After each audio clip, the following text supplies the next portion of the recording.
In October, the Channel migrant crisis reached a troubling new high, a stark setback for Labour under Prime Minister Sir Keir Starmer.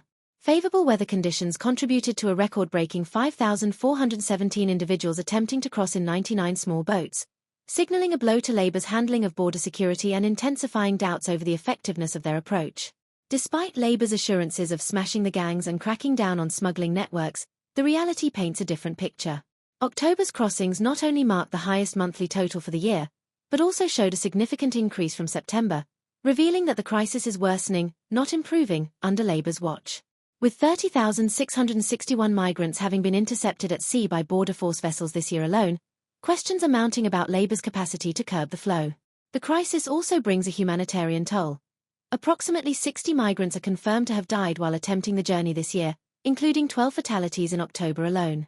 Critics argue that Labour's lack of decisive action has perpetuated these dangerous journeys, putting vulnerable lives at risk and intensifying pressure on the already strained border system. Labour's recent decision to abandon the Rwanda scheme has fueled further criticism. Detractors warn that scrapping the plan sends a clear signal to smugglers that the UK's borders remain open.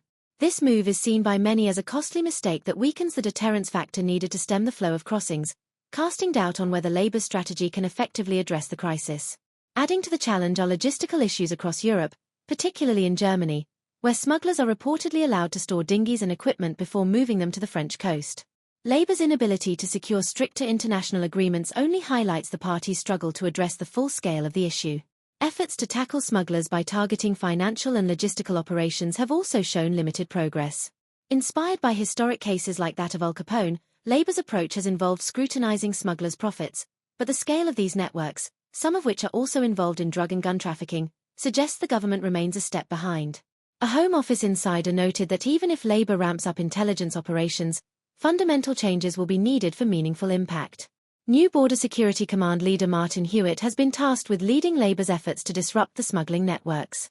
Yet some argue that Labour's reliance on existing intelligence methods falls short of what's required to dismantle these complex criminal operations. While Labour has called for MI5 to treat smugglers like foreign spies, critics argue this approach lacks the urgency and concrete outcomes needed to bring about real change. Labour's handling of the crisis is under intense scrutiny as figures continue to soar, putting Starmer's administration in a difficult position.